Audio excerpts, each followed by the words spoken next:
Então, pessoal, hoje vamos ver mais sobre React, continuar aqui, aprofundar conhecimentos no React, mas a gente vai focar mais hoje nas propriedades. Na última aula a gente viu então um pouco sobre o Use Effect e aqui o Use State também. E agora, aqui com as props, deve abrir aqui mais formas de a gente conseguir tirar aqui o potencial do React e, e levar aqui o desenvolvimento para outro nível. E a próxima aula com os eventos, e aí já dá para fazer tipo 95, 90% ou até 99% do trabalho. Em React anda muito à volta disso. Dessas três coisas: states, props e eventos. E claro, componentização também acaba por também ser muito importante. Assim, logo de cara, alguém sabe o que é props? Por exemplo, nesse código, o que seria props? Propriedades. Alguma sugestão? É, por exemplo, o onClick Por é exemplo, uma um prova. clique. Muito bom. É isso mesmo. E o level, né? E o class name, por aí vai. Sim, sim. Então o que acontece? Mas há uma diferença, né? Aqui a gente tem uma string, aqui a gente tem um inteiro, e aqui a gente tem uma função que está declarada aqui em cima, e aqui a gente tem outra função, né? Uma arrow function direta aqui, que também está declarada aqui logo aqui nesse onClick. Portanto, assim, de caras, a gente pode passar o que a gente quiser para dentro de uma prop. Inclusive um objeto ou um array e por aí fora. Por exemplo, a gente pode, aqui nesse div, que vendo aqui no front-end, né, esse div vai estar aqui, é o que está aqui à volta da listagem, eu posso colocar aqui um style e aí dizer as propriedades desse style. O style ele é definido como um objeto. Okay? Então eu tenho que colocar outras chaves aqui dentro. Chaves aqui fora para a gente sinalizar que é um código. Em React, sempre que a gente vai pôr um código JavaScript, a gente tem que abrir chaves. Mas as segundas chaves já não, elas são do objeto, do CSS, do style, né? Então aqui, background color, por exemplo, e vou colocar aqui red. E aí se a gente ver aqui, como é que ficou? Esse div, on, incrementa, decrementa, divider. Ah, tá aqui, é esse aqui de cima. Okay? Então, a gente também pode passar um objeto. Da mesma forma, a gente pode também passar um array. Tem propriedades que a gente pode chegar aqui e passar aqui um array, se a gente quiser, com objetos, com o que for. Portanto, props já é bom esse entendimento, que a gente pode passar qualquer coisa. Mas a ideia hoje é a gente ver uma forma um pouco mais simples, mais introdutória aqui das props. Mas tendo já de cara em mente que a gente pode utilizar as props para qualquer tipo de envio de dados de um componente para outro, é excelente. Que não é só dados, né? A gente pode passar uma estrutura de dados, a gente bastante complexa, né? Um objeto bem extenso com muitos dados e por aí fora. Podemos passar uma função e vai embora. Quando a gente passa uma função, daí a gente chama de eventos, que é algo que a gente vai falar melhor na próxima aula. Não sendo função, então são aqui as props mais simples. Vamos dar uma recapitulada aqui um pouco no que a gente fez na última aula. Esse get aqui, exato, esse aqui foi o sleep ali da parte. Vou deixar aqui um segundo só, para a gente ainda ver o loading ali que a gente fez na última aula. E voltando aqui então, aqui foi o time and list. Boa, temos aqui um list. Ok. Então, o que nós fizemos na última aula foi que essa listagem de produtos, né? Bem, essa listagem de produtos, a gente tem um componente aqui atrás, que é a página, né? Que tem aqueles botões e tal que a gente fez antes na nossa parte de cima, e depois temos aqui a listagem. Essa listagem é um subcomponente, está aqui dentro da pasta. Como não é um componente global, não está aqui em cima na pasta dos componentes. Então, como é um componente muito localizado exclusivamente desta página, então está aqui dentro da pasta do componente da página, né? Que é tudo componente no fundo, né? E aqui dentro do list, então, a gente tem o index que processa aqui o listagem, que é a lista de produtos que a gente tem aqui embaixo, que é produto e preço. Uma forma da gente estruturar um pouco melhor esse código e ter ele de forma um pouco mais segmentada aqui em vários componentes, mas também, deixa eu ver aqui, alguém chegou, muita janela aberta, ok. Olá, Bianca, bom dia. Olá, bom dia. Bom dia. Acho que era isso. Deixa eu ver aqui uma outra sessão.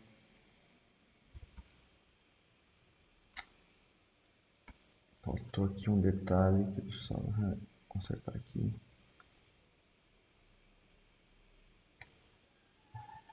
Ok. Beleza. Então, voltando aqui. Então, o que acontece? A gente tem aqui uma lista, né, do map. Então, por exemplo, nós podemos carregar a lista de outra forma. A gente pode, ou seja, o map é uma forma que a gente utiliza muito, né? Mas a gente podia também fazer um for each aqui em cima. Eu estou usando for each, que é aqui o for melhorado, né? E com const item of, por exemplo, list, e aqui dentro, então, a gente pode colocar dentro de um array, por exemplo, itens, colocar aqui dentro do array, e nesse array a gente vai fazer então um push. E dentro desse push a gente vai pôr então o resultado aqui desse map. Isso a gente não tinha feito ainda, né? Que recordo. E agora a gente pode Não. substituir aqui pelo itens. Então, isso o efeito que vai produzir é o... Ah, não, aqui não existe, né? O name não existe. Deve estar dando erro. Está dando erro aqui. Então, o que acontece? Aqui eu não tenho a desconstrução, como a gente fez ali no map. Né? Tem aqui, então, o item e o item price. Comparando com esse outro exemplo, que estava antes aqui do map.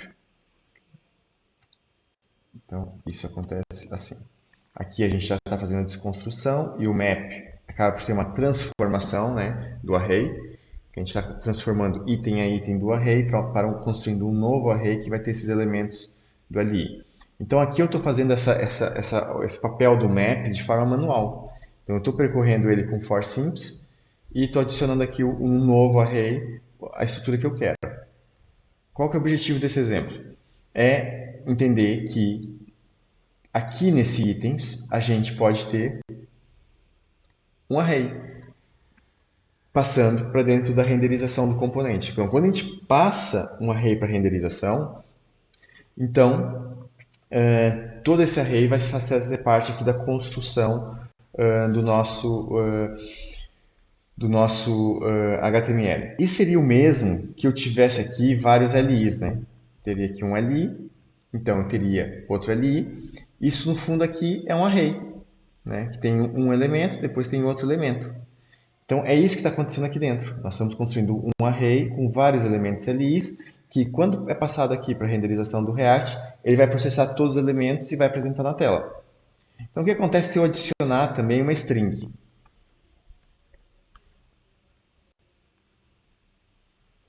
Por exemplo aqui, teste. Bem, a string começa a aparecer. Essa string estava fora de um LI, né? Vamos ver como é que ficou aqui. Okay? Então, eu tenho aqui a tag UL, tenho o teste e depois aqui tem o LI. Então, qualquer coisa que eu for colocar aqui, ele vai processar para dentro da renderização. O mesmo com um número e por aí fora. E assim vai. Então, a gente pode utilizar essa lógica também do array aqui para a gente estruturar uma série de componentes diferentes. Eu posso também ter aqui uma tag P, por exemplo. Eu posso, ou seja, eu não estou restringido a apenas um tipo de tag, né? Aqui, parágrafo.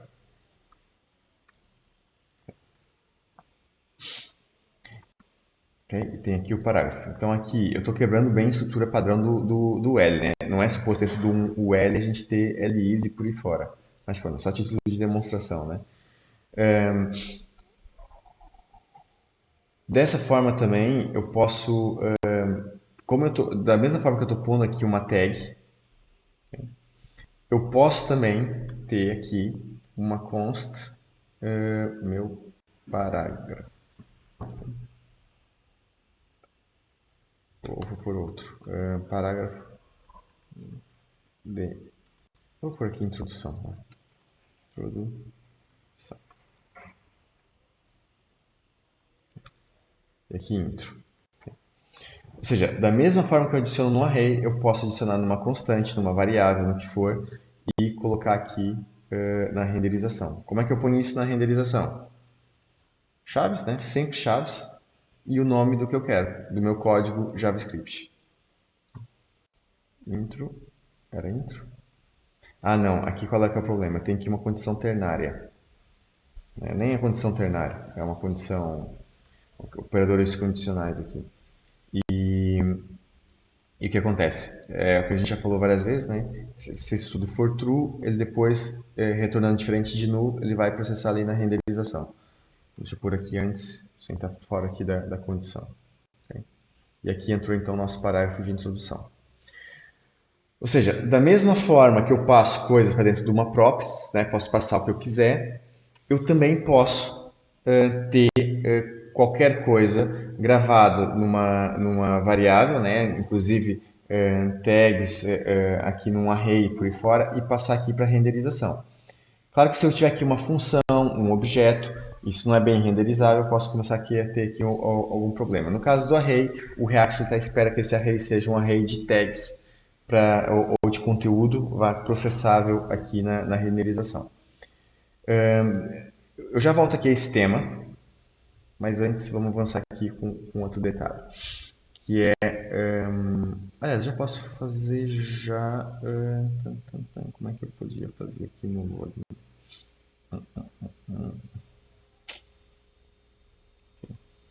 Eu penso, não, eu vou fazer com uma própria, acho que vai dar certo. Fazendo aqui uma folder, podemos criar aqui um outro subcomponente ainda, mais um, né? Que vai ser o item.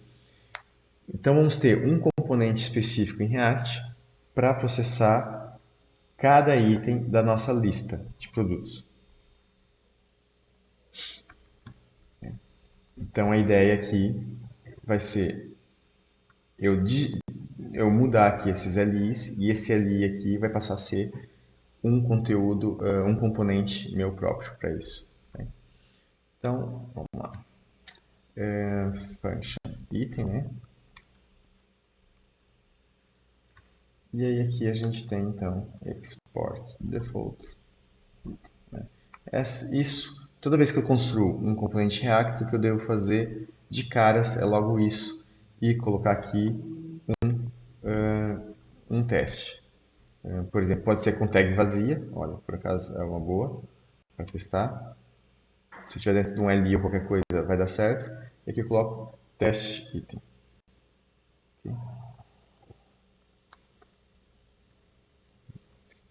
E agora, vamos ver se esse componente funciona antes de fica integrado antes de continuar o desenvolvimento dele. Né? Então, vou mudar aqui agora. Beleza, vou colocar aqui em cima. E agora vai ser o item. Que o item não é esse, que esse aqui é o do anti-design, é o de baixo que é o ponto barra item. E aí, fechou aqui a tag dele e eu adiciono aqui no meu array. Deixa eu ver se ele importou bem aqui em cima. Ordem da importação, mazinha. Não convence aqui. E vamos subir isso aqui para cima. Aliás, não, por acaso está no bom lugar, tá? Aqui a gente não tem les ainda. Tá bom, primeiro global, outros, tá, e depois aqui os localizados. Tá ótimo. um jeito com impulso que não está muito prático. Então, beleza. Já temos nosso componente, então, funcionando.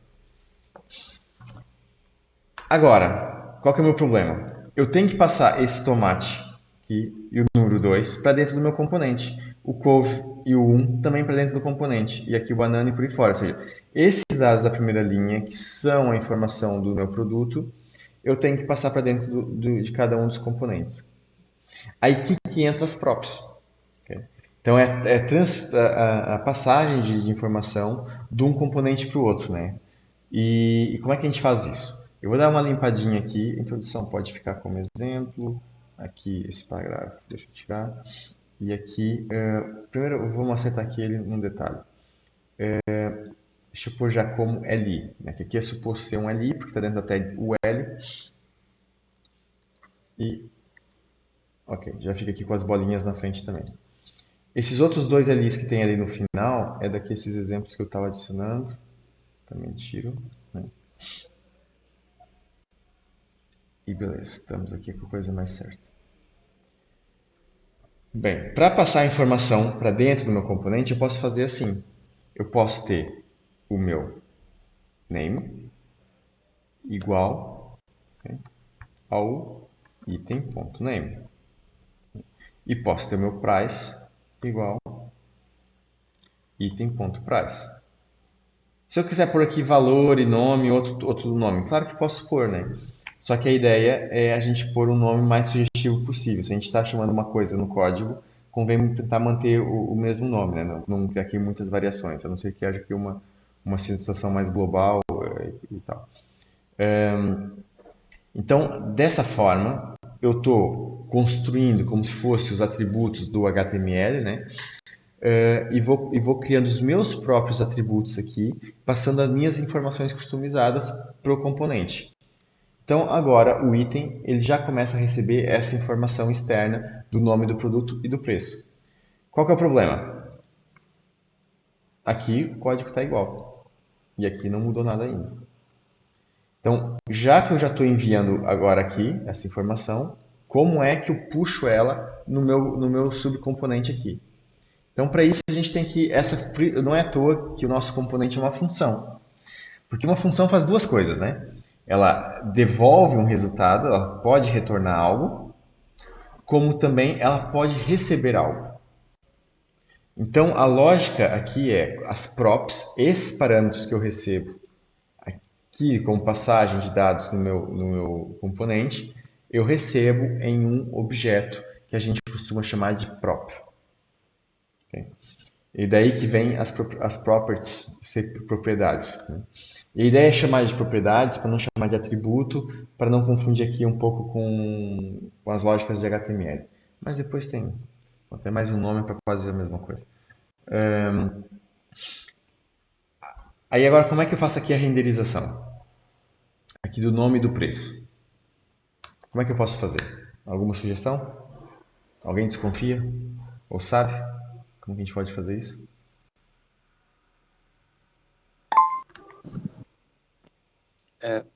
Pode acessar a propriedade fazendo bota entre chaves, pro, ponto e o nome da propriedade que quer pegar. Ok. Nós tínhamos o Por exemplo, name, né? name. E tínhamos também, vou pôr com 2 pontos. E aqui vou pôr o strong e o price. Beleza. Então tá aqui, esse aqui com strong é o novo que eu fiz com o nosso componente e o de baixo, aqui esse aqui é o anterior, do LI. Ou seja, esse aqui é o do strong, esse aqui é do LI. Então para separar mais ainda, né? Aqui, subcomponente.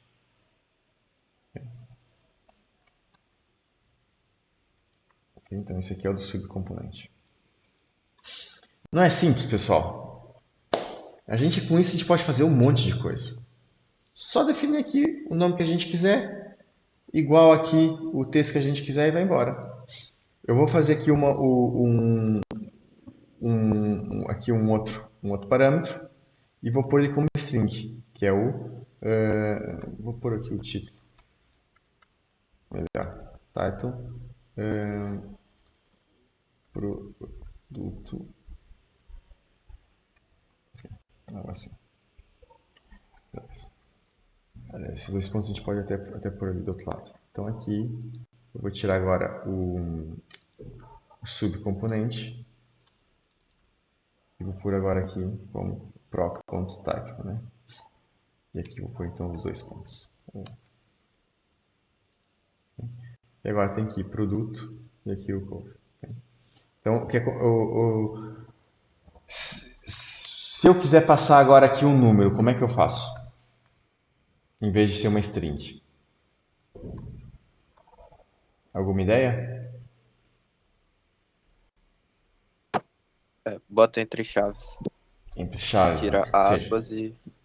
isso mesmo. Entre chaves e coloco aqui o meu número. Vamos ver. Ok, e agora tem aqui o número. Então, qualquer coisa que eu quiser passar numa props, qualquer coisa que não seja uma string, eu vou precisar de chaves. E o que acontece se eu passar aqui uma tag produto, assim?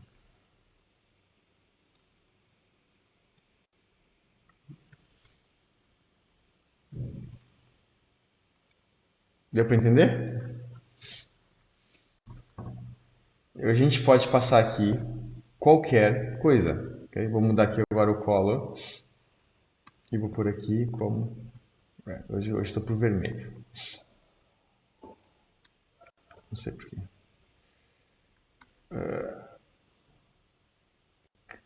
Vamos lá.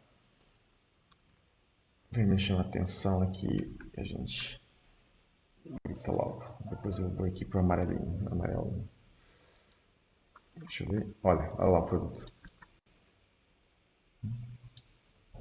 E vai embora. Então, não. Está aqui um strong. Eu quero um H1. Deve ser um título grande. A gente põe aqui um H1 e vai embora. Então a gente pode passar uma função, podemos passar um objeto, podemos passar um array, podemos passar outros componentes do React, entendeu? Do anti-design, nossos próprios componentes e por aí fora. Podemos passar strings inteiros, para qualquer coisa a gente transita de um componente para outro. Okay? E isso dá para fazer mesmo muita coisa. Eu vou deixar até. Então vou mudar aqui um pouco essa estrutura. Deixa eu pegar aqui, tirar aqui o título. E vamos por aqui então onde eu estou passando. Aqui, vou pôr um H3. Seria tipo de exemplo. Aqui eu vou ter que pôr, então é dinâmico isso, então tem que pôr entre chaves. Por que eu tenho que pôr aqui entre chaves de novo? Porque aqui eu estou construindo um componente, né? E aqui dentro, obviamente dentro do componente React, por mais que eu tenha chaves aqui fora, é aqui fora, não é nesse valor aqui em si que é sinalizando que é código.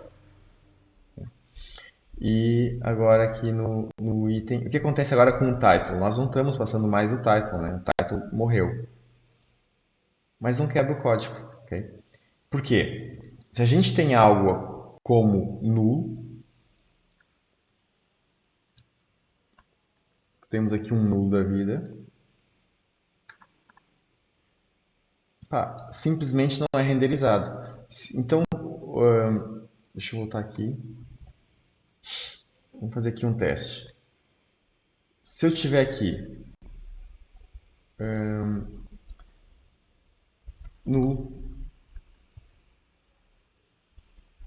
undefined,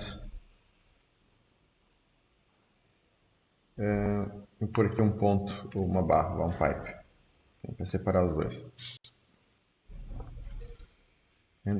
Não tem nada.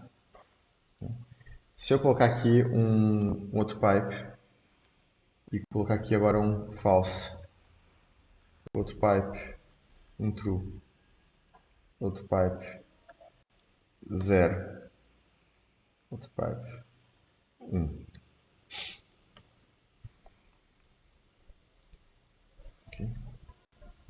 só os inteiros entraram. Ok? Tanto true como false, ou seja, ele não suporta aqui como renderização. Obviamente, se eu passar uma string, né? Tipos. E vamos supor que a string está aqui assim, ou ao contrário, vamos supor com acento. E, ok? E string, obviamente, vai. Então, a string, um outro componente por aí fora, a gente consegue por aqui. Vamos supor que eu tenho aqui essas props, eu estou recebendo aqui no meu componente, mas eu não sei direito o que essas props recebem. O que ela tem? Como é que eu imprimo aqui o valor dessas props? Eu posso fazer algo assim, json.stringify e prop. Com isso, vamos lá, stringify prop. Acho que deu uma engasgada boa.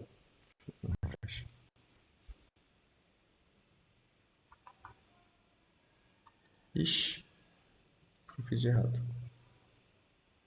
Type error. Quer ver que eu tô vendo, ou na fase de carregamento, né, como a gente falou da última vez, eu tô vendo que a gente está tendo um probleminha aqui no back-office. Deixa eu ver se ele está com o pé. Tá. O que aconteceu aqui? Network. Response. Fetch JSON.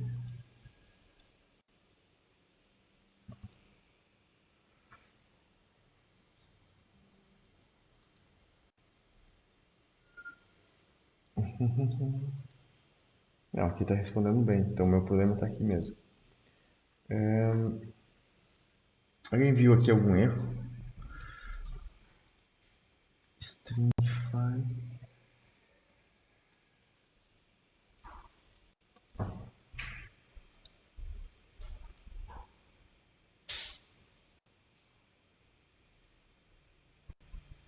Agora foi.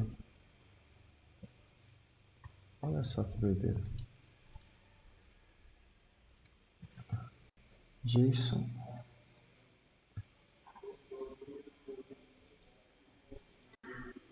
Tô teimoso hoje. Aqui é algum cyclic objeto. Ah, tá bem. Certo. Isso aqui é um pouco complexo. Deixa eu explicar aqui outro detalhe. A gente já falou do debugger? Não. Não, né? Da... Se não Não. me engano, já. Já? Já comentou. Na aula passada, se não me engano. Falou um pouco. Ah, ok. Então, talvez tenha sido na parte do exercício, né? Não tenho certeza. Aqui, não sei se vai dar para ver. Ok, esse objeto aqui, ele pode ter algumas propriedades que ele vem do componente pai, pode estar dando aqui uma redundância cíclica de dependências, tá? Por isso que o stringify não está funcionando. Mas pronto, aqui eu tento depois mostrar isso de outra forma. Aliás, outra forma é fácil. Vamos tirar esse exemplo aqui, que é mais útil até nesse cenário aqui. Que é o seguinte. Eu tenho aqui uma chamada minha API, essa API está guardando aqui no meu state, né, que tem a lista, set list. Então, esse list, a gente está percorrendo ele aqui embaixo, mas eu quero ver qual é o conteúdo desse list. Então, eu posso injetar ele aqui no HTML, ok? Fazendo json.stringify, convertendo para string, o meu list. E aí, rapidamente, a gente consegue... Deixa eu tirar aqui o debugger.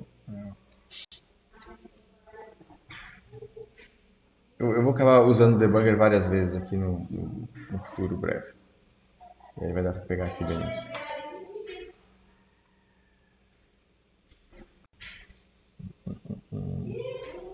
Deixa eu ver se vai no chão. Ok.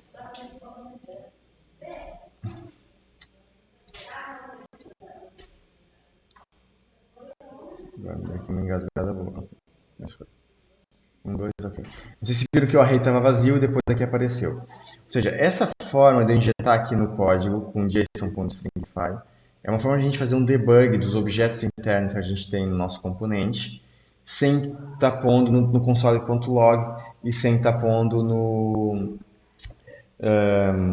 debugger ou de outra forma, né? Então, a gente imprimindo logo, colocando logo na renderização do componente, a gente já vê logo no browser onde é que esse componente está entrando, os dados, né, são apresentados no HTML junto com o nosso componente. Daí é uma forma prática também de às vezes a gente fazer debug e ver o valor de alguma coisa. A mesma coisa se eu quiser ver o valor de um state, né, de uma coisa qualquer interna, eu posso vir aqui e pôr e imprimir ali na tela, na área onde o meu componente está sendo renderizado. Pessoal, outra forma aqui para que eu possa fazer a recepção das minhas props. Como a gente viu aqui atrás com a desconstrução aqui no map, né? A gente pode fazer da mesma forma utilizando aqui no nosso componente. Então, se eu não quero repetir no meu código prop ponto em todo lado, né? Eu posso já ter internamente no meu componente as minhas variáveis já direto com o nome aqui das minhas propriedades. E o meu código fica muito mais simples. Então, essa é a forma mais padrão que a gente costuma ver hoje em dia, okay? De definição de props no componente. Põe aqui chaves, que é para desconstruir logo o nosso objeto. E aí, o nome aqui da variável é o mesmo nome da nossa propriedade. Okay? E assim fica bem simples a gente integrar e está funcionando, beleza? E não temos que ter aquela repetição de prop ponto o tempo todo. Até aqui, alguma dúvida? Surge aí algum comentário, alguma situação para esclarecer? Deixa eu tirar aqui isso aqui, já não preciso. Então, se não há, vamos dar uma avançadinha. Bem, então, cadê? Deixa eu só mudar aqui o componente. Então, aqui no item, vamos por aqui.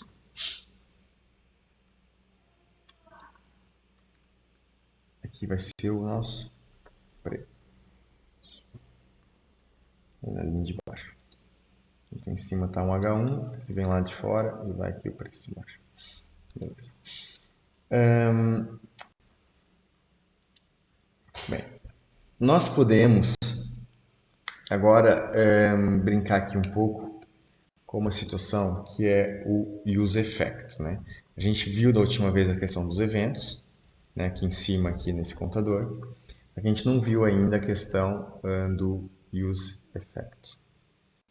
Então, como é que a gente pode brincar aqui e utilizar aqui o use effect? Eu vou fazer um exemplo um pouco complexo também, para a gente começar a elaborar aqui um pouquinho mais.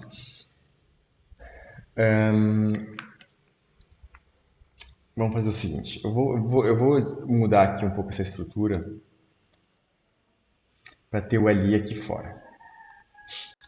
Aqui vai ter um li.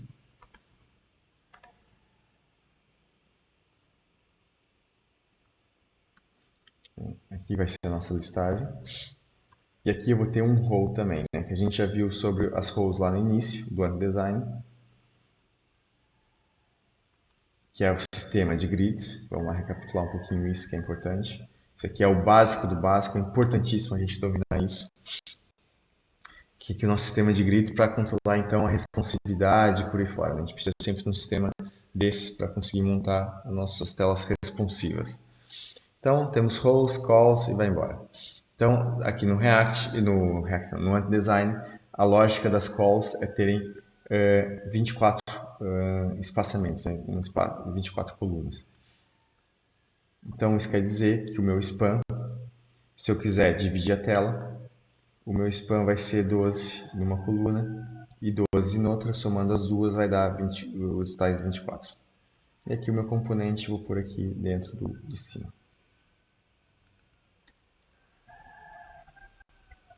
Ok.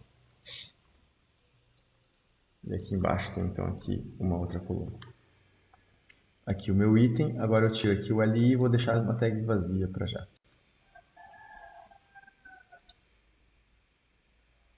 Ok, não está importando. Então aqui no list, vamos adicionar roll call. E o que está acontecendo aqui? Deu ali 2 refreshes. Beleza.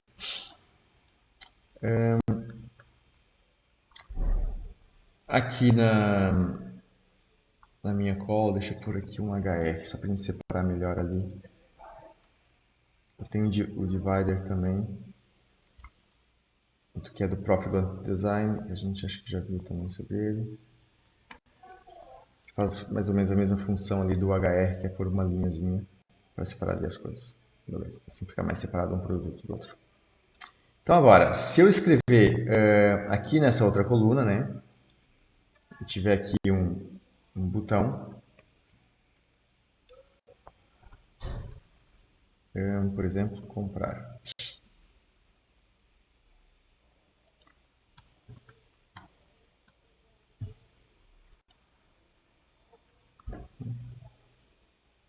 Então, tem aqui o meu comprar. Né? Esse comprar, ele teria que mexer aqui, a gente na próxima aula elabora um pouquinho mais ele. Eu posso agora alterar aqui, fazer aqui um evento, né, que a gente viu da última vez, uma função aqui interna, para alterar o meu state. Vamos criar aqui um state que é o total. Host total, set total, né? E criar aqui o nosso state, use state, que vai ser então 0.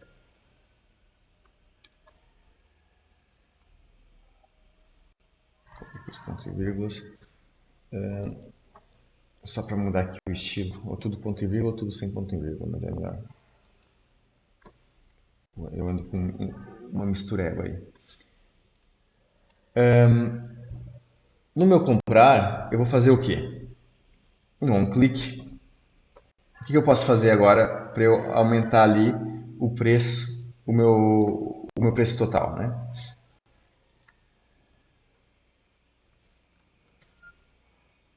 O total price, para ser mais correto ainda em inglês. Acho. Como é que eu posso fazer ali o one click? Alguma sugestão, pessoal?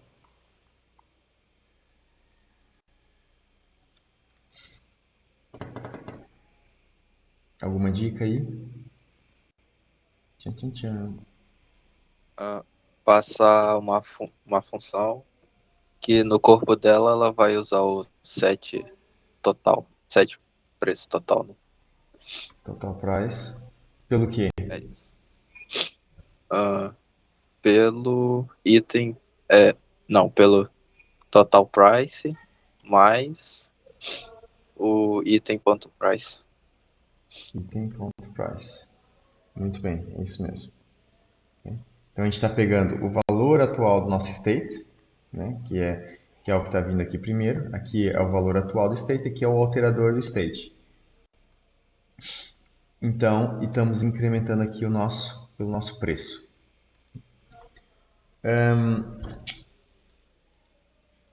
Aí, o que acontece? Eu posso passar aqui para o meu item o meu total price, né, que vai ser igual, então, o mesmo nome. Eu não vou mudar aqui os nomes para ter uma coisa padronizada.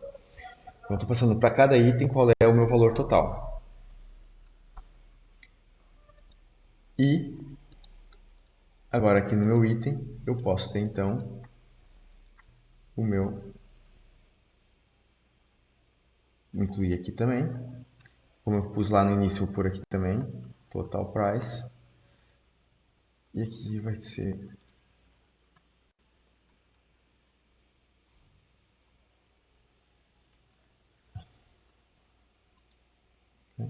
aqui tem o meu valor total. Reparem que agora eu clico num e ele mexe em todos.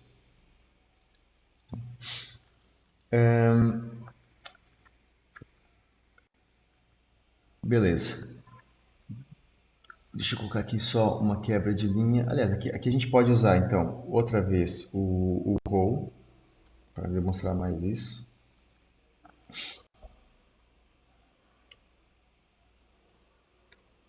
E aqui, outra call, né? Dentro das rows vai ter sempre call de colunas. E aqui fazer um import.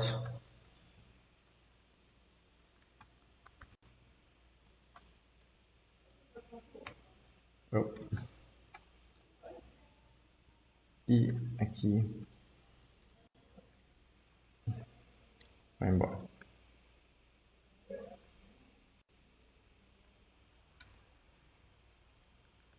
E agora vou colocar aqui um spam.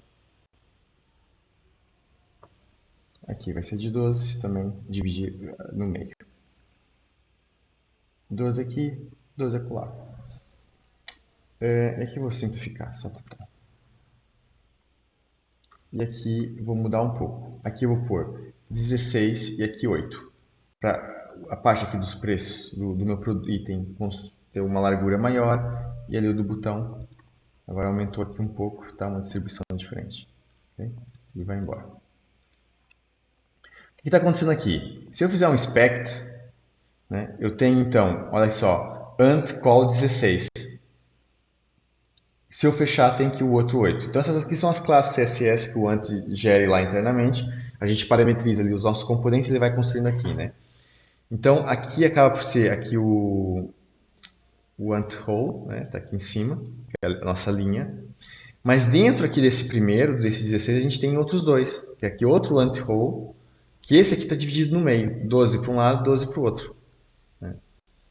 Então dessa forma a gente vai dividindo em 24 partes, desde uma linha e colunas de mais alto nível até para algo mais compacto e vai subdividindo sempre por 24. Okay? Então aqui nessa área aqui do preço nós estamos com 12 colunas de um lado, 12 com o outro, só que só tem essa largura aqui. Cadê? Só tem essa largura aqui. Mas aqui em cima a gente também vai ter 24, divisão de 24. Só que, claro, cada coluna vai ser um pouco maior, mais larga, porque a área é mais larga também. Assim a gente vai se dividindo, divide em colunas, depois as colunas podem ser divididas outra vez em mais colunas com outra row, e vai embora, a gente vai segmentando e subdividindo. E aplicando regras de CSS e vai embora. Então isso pode se complicar bastante, essa lógica aqui de linhas e colunas e tal. Mas a gente consegue criar as telas super complexas seguindo aí essa lógica. Deixa eu só abrir aqui uma apresentaçãozinha antes de a gente avançar ali com o código da nossa React propriedades. Deixa eu achar aqui. Eu devia ter deixado isso aqui aberto.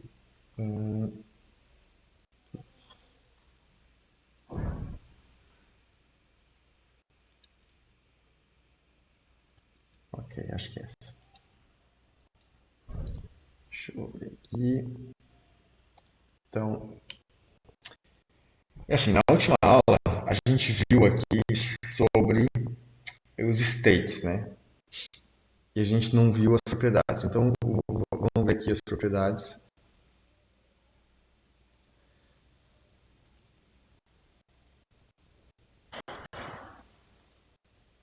Ok. Então, propriedades. O que são elas?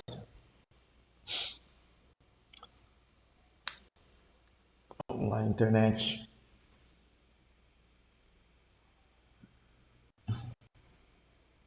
Ixi, tanta informação puxando, isso aqui é uma apresentação simples.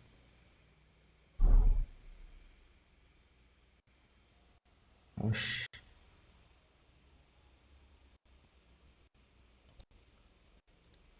Aqui algumas coisas estão lentas, outras estão rápidas. Isso aqui tá rápido.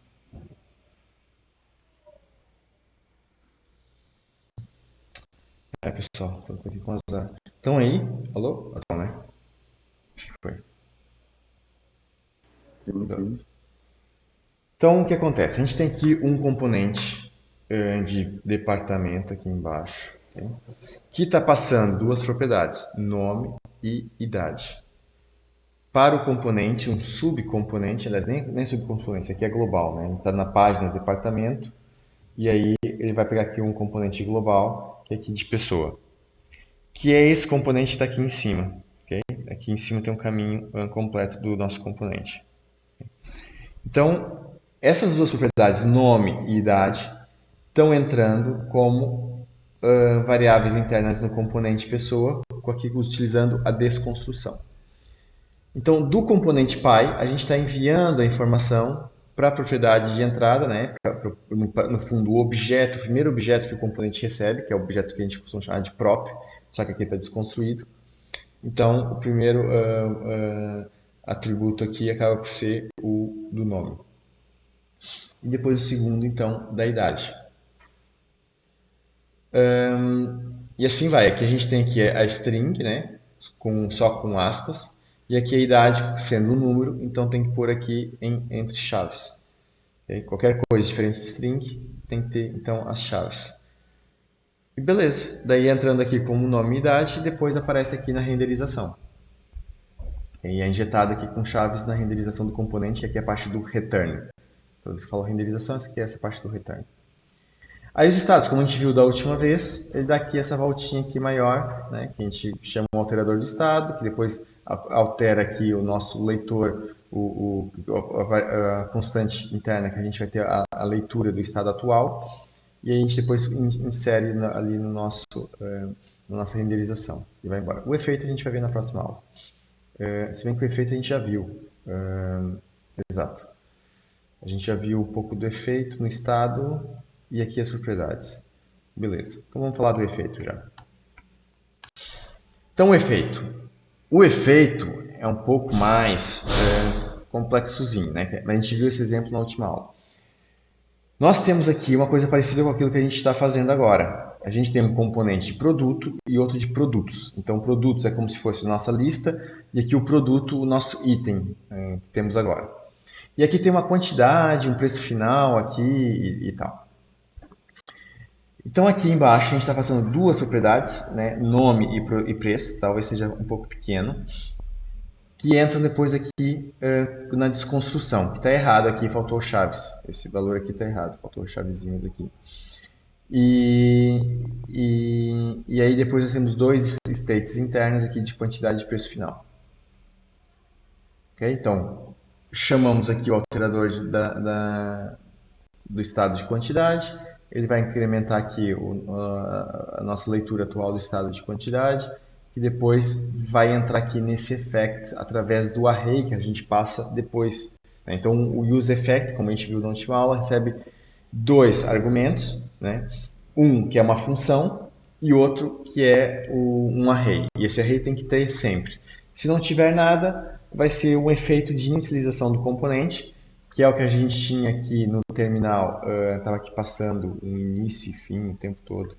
Deve estar aqui para o fim response. Acho que eu vi ele por aí. Bem, não interessa. Mas que a gente colocou lá a inicialização e a finalização. Cadê? Deixa eu mudar aqui para o console. Tirei? Aqui, ó, componente iniciou. Okay. Daí quando a gente navega, acontece lá no fim. Cadê esse scroll? Aqui. Acontece que o componente finalizou, né? Então, entro de novo nos produtos e ele iniciou de novo. E vem depois a resposta do servidor. Então, esse componente iniciou nada mais é do que aqui na nossa página, esse useEffect aqui com o array vazio. E quando a gente tem o useEffect, então, com o valor do nosso state, toda vez que a gente alterar o state, esse efeito ele vai ser executado. Essa função que está sendo passada para o efeito vai ser executada. Então é isso que está acontecendo aqui. A gente altera o state com mais uma quantidade e aí ele produz um efeito quando essa quantidade é alterada, que é, nesse caso, alterar o state do preço final, incrementando aqui o valor do preço, multiplicando a quantidade pelo preço. Okay? Daí tem essa voltinha aqui que é executando. Alterou a quantidade, executa o efeito interno, a função, e vai embora. Então aqui acaba por ser um exemplo completo, só que falta aqui um detalhe. Nós estamos passando propriedades aqui e o efeito está fazendo sobre o state. Aqui atrás, a gente também tem propriedades, né? E não temos aqui efeito. Então, da mesma forma que a gente detecta a alteração de um state, a gente também consegue detectar a alteração de uma propriedade. Vamos ver como é que isso funciona? Então, vamos fazer aqui o seguinte. Vou importar aqui o useEffect, né? Aí, useEffect. A gente já sabe, então, que tem que ter uma função com múltiplas linhas, né? Or function com múltiplas linhas. E logo a seguir a gente tem que ter sempre um array. Sempre um array. Okay? Nunca sem array. Beleza, isso é o básico aqui do useState. Então, se eu colocar aqui o meu console.log, então, componente item iniciou. 2 pontos, então aqui qual é o name dele para a gente ver. Vamos testar ali.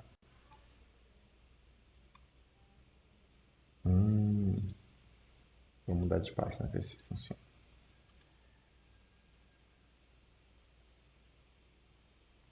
O scroll não está acompanhando. Está aqui.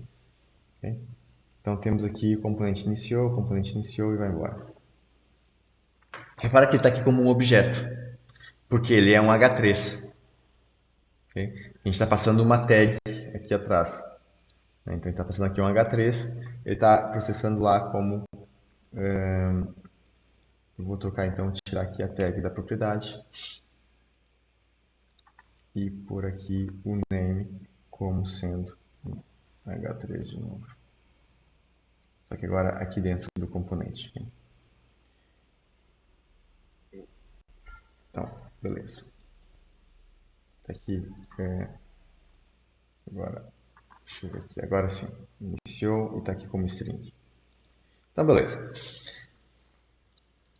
Vamos supor que o total price, então, altera. Não, deixa eu colocar aqui, fazer de outra forma. Então, esse aqui é quando a gente inicializa o componente. E aqui quando o total price altera, ou seja, a propriedade. Né? A gente está aplicando aqui um efeito sobre a propriedade, que está aqui nesse array aqui de baixo. Então, componente, item, novo, preço total. Okay? Temos aqui o total price. E vamos ver o que aconteceu aqui. Olha só, tudo do zero. Então, é o de cima aqui do tomate, está com total price. Quando eu clico, olha só, novo preço total. Okay? Eu executou 5 vezes. Nós temos quantos produtos? 1, 2, 3, 4, 5. Okay? Temos 5 produtos. Então, toda vez que eu executo, ele executa mais 5 efeitos. E esses efeitos estão sendo produzidos para quais? Para cada um deles. Então, 5 vezes. Agora vamos fazer aqui uma coisa diferente. Eu tenho aqui o total price e agora vou ter aqui um estado const preço atual. Vou pôr como state. Deixa eu pôr aqui use state. E agora preço. Vou pôr em inglês mesmo. Current price. Então set current price. E agora, então, use state. Vai começar com o quê? O preço atual vai ser qual? Vai ser o próprio preço.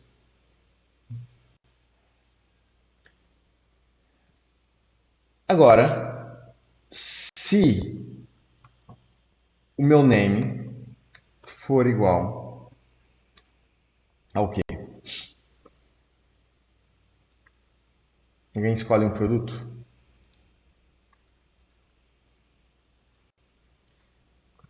Ou seja, a ideia vai ser o quê? Vamos aplicar um desconto de 10% se comprar um dos produtos. Qual deles? 10 ou 20? O que acha? Tomate. Tomate? Vamos lá para o tomate então. Logo primeiro. Se for então o tomate, Então, o meu set current price vai ser o current price. Não, vamos pôr no preço total, por exemplo. O total price. Não, tinha que ser o preço atual, né? Porque é o que está ali. Deixa eu pôr assim, talvez. Então vai ser o total price de. E aqui vamos pôr current price. Vamos alterar aqui um pouco a mecânica. Então aqui o current price vai ser current price vezes. Putz, agora me deu uma branca. Vezes 0,9, né? 10% de desconto. Vamos ver o que isso acontece. Então a gente está passando o preço total aqui para o preço state, que vai começar como zero, e depois aqui o preço atual. Vai ser aqui o desconto do preço total, que vai ser zero sempre. Ok, isso aqui não vai dar muito bom, deixa eu ver. Alterou, alterou. Beleza. Então, deixa eu alterar aqui outro detalhe. Aqui está indo o preço total e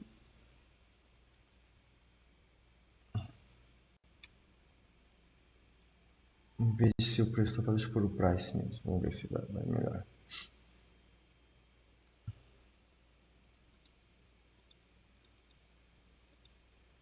Tá mantendo aqui ainda.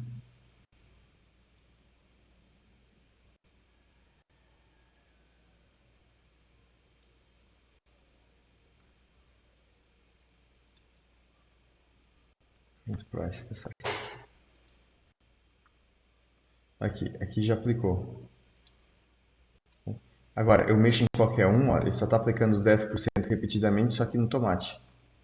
Então, o que acontece? Dessa forma, eu estou aqui executando o...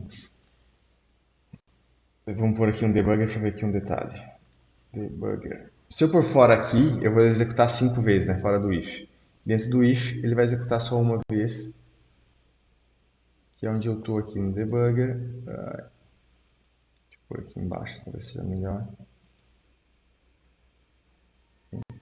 Então, o meu price aqui está undefined. Opa! Por que o price está undefined? Só tá o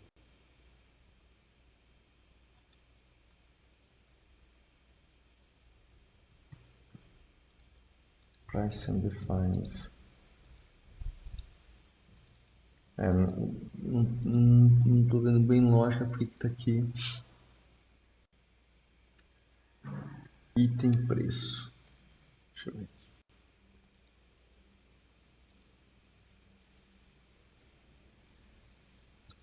Bem, e vai embora.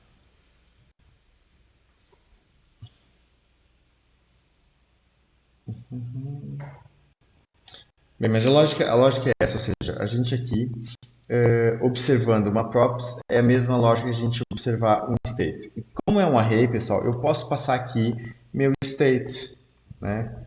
Outra prop, qualquer coisa e vai embora. Quando eu tenho várias coisas aqui no meu useEffect, vários parâmetros assim aqui no meu array, então qualquer alteração que haja em qualquer um deles, o meu efeito vai ser produzido. Então, no fundo, eu estou observando, né, a produção de um efeito, qualquer alteração do que eu tenho passado aqui no meu array. Pessoal, dúvidas até aqui? Tranquilo? Estão achando fácil, difícil?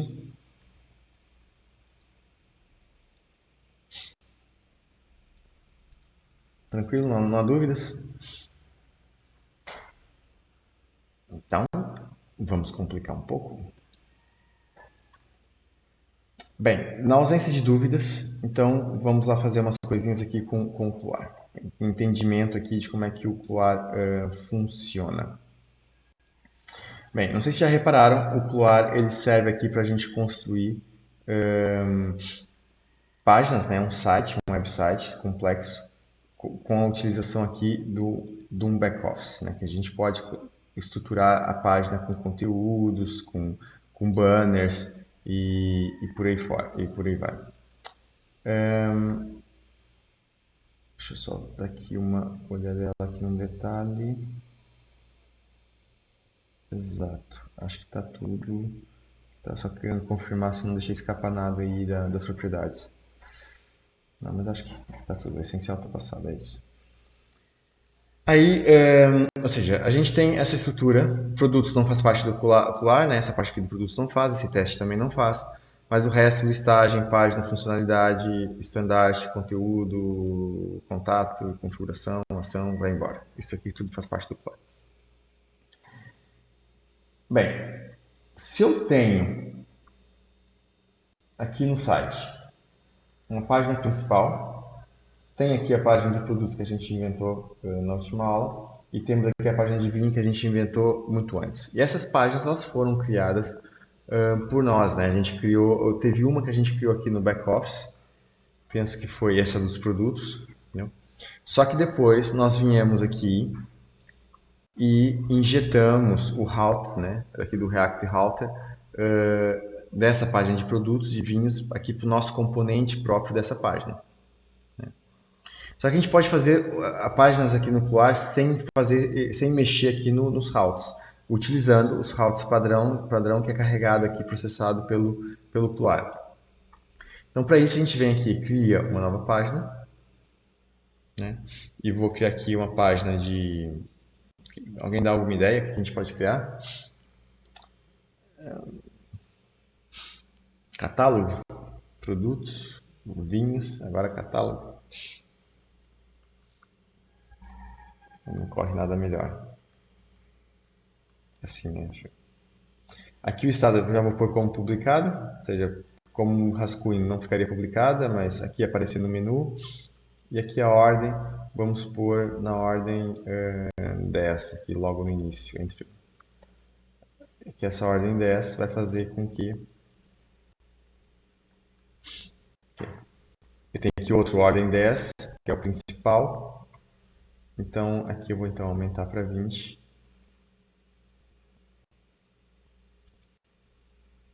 Já ficou aqui no fundo no lugar certo, mas vou acertar aqui a numeração. Então, essa aqui passa para 20, que é não, exato, o catálogo passa para 20. E aqui o produto, então passa para 30. Então, se eu quiser colocar no futuro ali uma página no meio, eu posso pôr 15, 25, posso intercalar aqui com essa numeração. Beleza.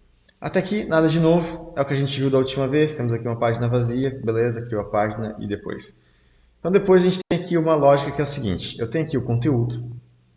Nesse conteúdo, eu posso associar qual é a página que eu quero criar esse conteúdo. Então, eu quero criar aqui no catálogo, aqui eu tenho tipos. Okay? Vou criar aqui um tipo de texto simples, sem imagem. Então, bem-vindo ao catálogo. Aqui tem a apresentação de todo o nosso produto. Algo assim. E aqui, pela lógica de 10 em 10, podia ser de 100 em 100, de 1000 em 1000, whatever. Okay. Agora eu venho aqui e já tenho aqui então o meu catálogo, o meu conteúdo aqui. Reparem que eu coloquei aqui um tipo. Okay. Agora, como é que isso funciona aqui no código? Bem, aqui no código, o Cloar, ele recebe um objeto, que ele está aqui no public. Tem aqui um objeto que é esse Cloar Data. Tem um JSON que tem estrutura de dados do back-office. Das páginas, conteúdos e por aí fora. Isso é processado por esse builder aqui, common builder, né? Claro que antes disso tem ainda a construção das páginas, que é aqui o roteamento, né?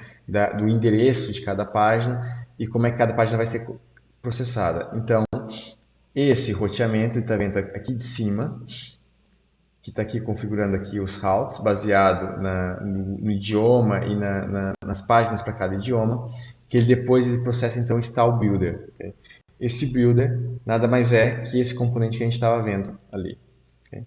Que é esse carinha aqui, opa, aqui, builder. Então esse builder ele recebe como prop. Agora a gente vai ver muitas props aqui. O Cloar ele funciona muito à base de props.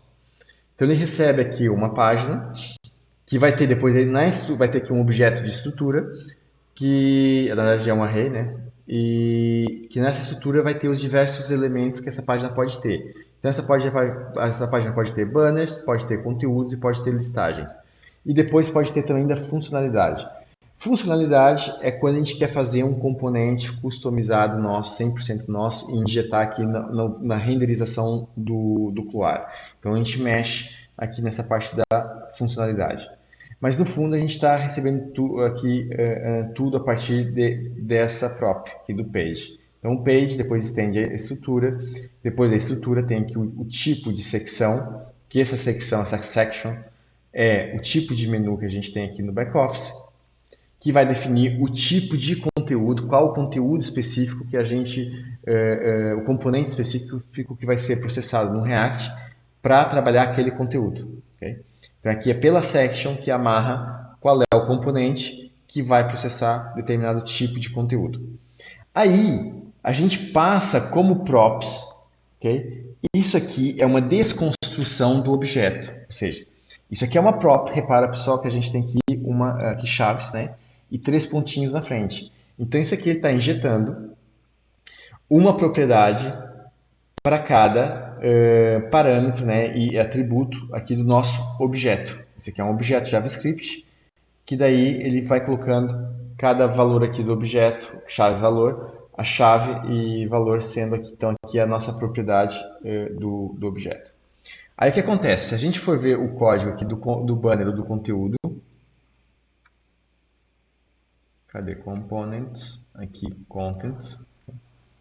A gente tem aqui essa série de propriedades sendo injetadas, né? Com desconstrução, né? Aqui as chaves, então nós temos aqui uma série de propriedades vindo. E temos aqui um que é o type. Então, aqueles 3 pontos aqui atrás, a gente vê muito disso também, ok? Esses 3 pontos aqui é uma forma de passar de forma meio que automática todas essas propriedades de uma única vez. Que essas propriedades elas estão internas aqui nessa variável aqui, né, nesse caso é uma const, aqui nessa const de item, tem lá então todas essas chaves aqui de section, item, title, content e vai embora, ok? Tudo isso. Tanto que a gente tem aqui item.section.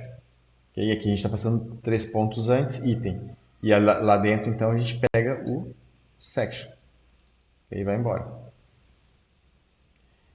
Eu aqui escolhi o tipo texto. Tipo texto.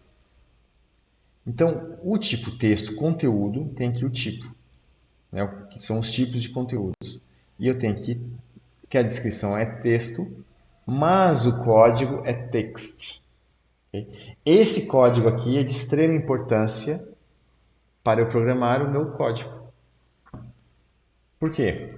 Eu venho aqui e tenho o meu if type text. E da mesma forma, eu tenho aqui no CSS também no meu less. Então, dessa forma, a gente consegue criar novos tipos. Okay? Eu vou criar agora aqui um novo tipo.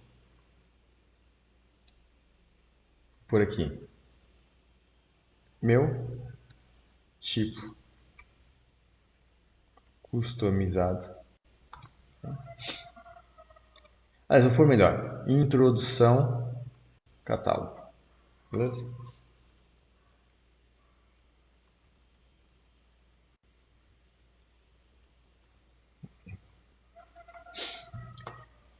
E agora está aqui. Se eu voltar aqui nos conteúdos e pegar aqui o meu catálogo, agora eu posso mudar o tipo dele. Vou mudar para introdução do catálogo. Mudei o tipo. Está alterado. Já atualizou aqui atrás. O que ele ficou? Eu estou aqui em cima de um vidro, o mouse, só que ele está com a mesma aparência, mas ele deve estar entrando agora aqui no else, nesse carinha aqui. Nesse else, ele está indo aqui com type aqui no class name. Olha só, então minha classe CSS vai ser aqui o type. Vamos ver o que aconteceu aqui. Olha só como é que ficou a minha classe CSS. Introdução traço catálogo. Então agora eu posso pegar, vir aqui no less e agora eu posso ter aqui um outro tipo, né? Então vamos lá. E underscore underscore introdução catálogo e background color. E agora posso ter F1, sei lá,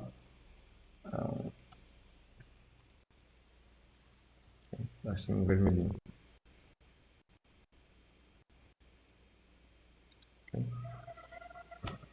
E posso agora aplicar aqui a minha customização. Então, isso aqui está estendendo quem? Vamos lá ver o pai. Aqui o content. Então, content, underscore, introdução, traço catálogo. Opa. Okay. Content, underscore, introdução, traço catálogo. Esse é a minha classe do less. Então, dessa forma, eu vou estendendo aqui as minhas diversas customizações. Ah, tá aqui a borda aqui muito junta e não sei o que. Então, vamos lá. Border radius, 2.20 px, e aqui um padding, também aqui uns 20 pixels. Beleza.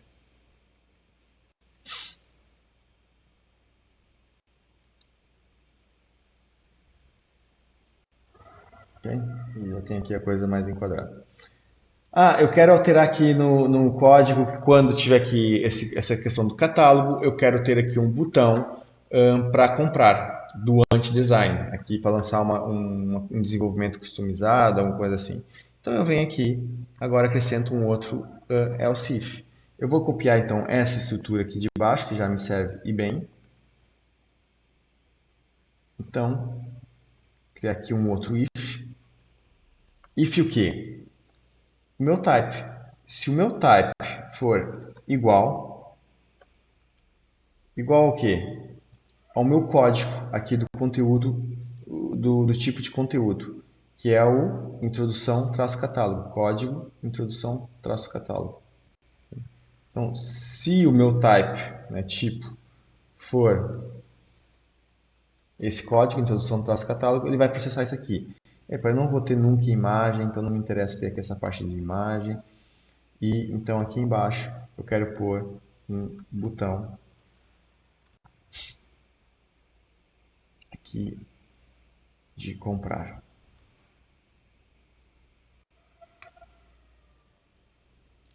E aqui em cima, vamos ver se importou bem. Não importou. Botou. Okay. Ali do design. Eu indo aqui embaixo, no meu if aqui, introdução catálogo. Okay. E agora já tem aqui o meu botão para comprar. Então dessa forma eu vou customizando aqui o site no geral. Aqui também é um bloco de conteúdo, mas o que acontece? Essa documentação, código aberto com comunidade e tal. Isso aqui são outros tipos de conteúdos, tá aqui documentação e código aberto, que é do tipo texto. Não é do tipo introdução catálogo. Então não tem essa aparência, né? Tá assim. Agora o que acontece se eu vim aqui ou seja, aqui na documentação, nesse carinha aqui, documentação, e trocar agora o tipo. Não quero mais tipo texto, quero introdução catálogo. Okay? Me atualiza aqui o site automaticamente, altera os dados e atualiza logo. E olha só, a documentação já ficou com a aparência e com o botão comprar, só que o conteúdo mudou, né? O conteúdo é o que está aqui preenchido no título e preenchido aqui no conteúdo. Mas a aparência toda e aqui o botão veio ali do que eu fiz ali no código do Less e ali do React. O título e o conteúdo, que é essa parte que vai mudando de um para o outro, né, de acordo com o preenchimento desses campos aqui, eles estão vindo como? Como props. Aqui em cima, aqui, title e content. E assim todo o resto também, imagens e por aí fora. Essa é a lógica no fundo do Cloar, ok? É tudo em uma estrutura aqui de componentes que estão montadas de acordo aqui com a estrutura do menu. Então, cada menu principal aqui tem um componente próprio no fundo, que depois os campos aqui internamente são passados como props. Só que aqui nas props, o tipo e a section é o que nos ajuda a controlar bem aqui o comportamento, a aparência e customização de código para cada tipo de conteúdo e por aí vai. Okay? E também injetamos no CSS para facilitar ali um pouco a vida. Pessoal, dúvidas? O que acharam? Deu para entender bem? Qual é a vossa sensação aí desse material? Essa parte de poder mandar customizar, né, pelo back-office, achei massa. Eu ainda não tinha. No Elipa, eu tinha meio que sacado, só que eu ainda não tinha entendido muito bem como é que tava funcionando.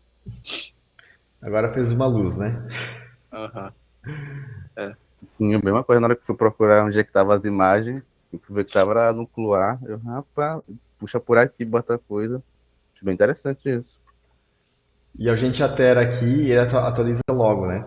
Ou seja, a gente acaba desenvolvendo um site de forma assim bastante fluida e imediata, com uma gestão aqui do back-office, né? Ou seja, porque imagina a gente fazer um site desses, pessoal, tudo com código, entendeu? Tendo esses textos no código e por aí fora. Ah, o cliente quer mudar aqui uma frasezinha, quer mudar qualquer coisa, tem que ficar mexendo ali no código React, né? E recompilando tudo e por aí fora. Estando em produção depois do site online, para as alterações de conteúdo em si, criar novas páginas, fazer uma alteração de texto, de imagem, do que for, não tem que alterar código. Ou o cliente tem autonomia para isso, né? Ou outra pessoa que vem aqui e edita aqui no o texto. E aqui suporta HTML também. A gente pode, aqui, isso aqui é um link, né? Então aqui está aqui como link. Então dá para a gente colocar aqui um conteúdo mais elaborado também. Daí a nossa preocupação no desenvolvimento é não ficar fazendo trabalho repetitivo. Se eu tenho duas, três páginas iguais que só muda o texto, imagina meu código como é que eu ia montar, né? Então aqui desse jeito a gente está focado mais no desenvolvimento, o nosso código está mais enxuto, mais com lógica de programação, focado aqui no dinamismo dos conteúdos. E toda essa parte de texto e imagens, essas coisas, é passada aqui para fora, aqui para esse back-office, né? E aí fica mais fácil construir o site e a coisa flui bem, né? O site da Citana tá assim, vamos ver se a NET colabora aqui e abre. Esse site está feito também com Cloar. Temos aí uma série de sites feitos. Esse aqui acaba por ser o da Citana. É bem diferente ali do template. Tem aqui algumas coisas que a gente não alterou muito da base ali do Cloar. Mas no fundo, pessoal, a gente tem ali o LES, né? A gente pode alterar tudo, né, e vai embora. Podemos fazer as diversas customizações que a gente quiser, né? Isso aqui é uma lista. A listagem nos permite fazer esse tipo de coisa. E aqui é uma outra página, ok? E vai embora. E aqui também são listas e tal. Tudo é uma questão de como a gente vai aplicar os nossos estilos, aqui o CSS, né? Depois já tem aqui a lógica de multidioma, que também facilita bastante, que acelera logo o desenvolvimento. Então, para fazer sites rápidos aqui sim, e customizados, aqui o Cloar acaba você dando uma mão na roda. O do Vex.net também está com o Cloar, e há um novo site do Netuno já pronto há algum tempo. Esses sites aqui não são open source, pelo menos não são para já. Então, não temos aí o código disponível, né? Porque pronto, por ser aqui os produtos da empresa e tal coisa, não estão com código aberto. Mas a gente tem aqui no GitHub, que quem quiser ver, além do Elipacity, então nós temos 3 exemplos. Temos a base do Pluar, que está aqui, né? Opa, repositórios. Temos o Elipacity, que vocês estão mexendo. E temos ainda o website, que é o site do Netuno. Esse site está pronto, ok? Se puxarem esse projeto, também é bacana. Está aqui a base e tal, executa logo. Esse site também tá, ele já vem até com as imagens e tudo, se não me engano, exato. Já está aqui as imagens e tudo de base de dados carregada. Okay? Então é só puxar esse site, ele funciona logo. O chato é que ele está com o nome de website, mas aí dá para mudar o nome também se quiser. Aqui está Netuno website. Ele está aqui como? Netuno website. Netuno website, Netuno website. Ok, tá como Netuno website, beleza. Mas a pasta devia ficar também. Mas acho que a pasta fica como website. E aí convém trocar o nome da pasta também para esse nome aqui. Vou colocar o Netuno na frente. Bem, não tenho bem certeza, só puxando aqui o projeto. Mas esse projeto aqui também já está. É um site todo bem diferente do atual do Netuno.org, que está para ir online já há algum tempo, desde 3 meses atrás. Que o desleixo basicamente não foi ainda, mas é mais um site aí de exemplo do Pluar. Okay? Então dá para tirar aí umas ideias. Mas o Elipacity já é um bom site ali, bem customizado, que a gente vai customizar mais ainda. Dá para ter umas boas ideias. Tá? E essa estrutura aqui do website, vamos lá, SRC, e temos aqui os componentes e aquilo que a gente acabou de ver, né? Temos aqui o banner. O banner, que é o estandarte lá no back-office, ele não tem aqui os ifs, não tem ifs, tem aqui um bloco maior, mas ele tem então aqui o type na mesma sendo passado, e esse type entra aqui como os tipos. Esse aqui foi uma cópia do base do Vex, no fundo aqui do site. E aqui o type a gente vai controlando aqui a renderização. E aqui é um outro exemplo sem if, aqui está com condição ternária, é melhor usar o if ali. Quando começa assim não é muito bom de ficar lendo código não. Bem, dúvidas não há? Não há, pessoal. Então está tudo muito claro. Então, se não há dúvidas, dou-lhe uma, dou-lhe duas, dou-lhe três. Então, vamos dar aqui o nosso intervalozito dos 15 minutos. Depois a gente volta aí para a nossa atividade. Beleza? Então, até já, pessoal. A gente já volta daqui a pouquinho.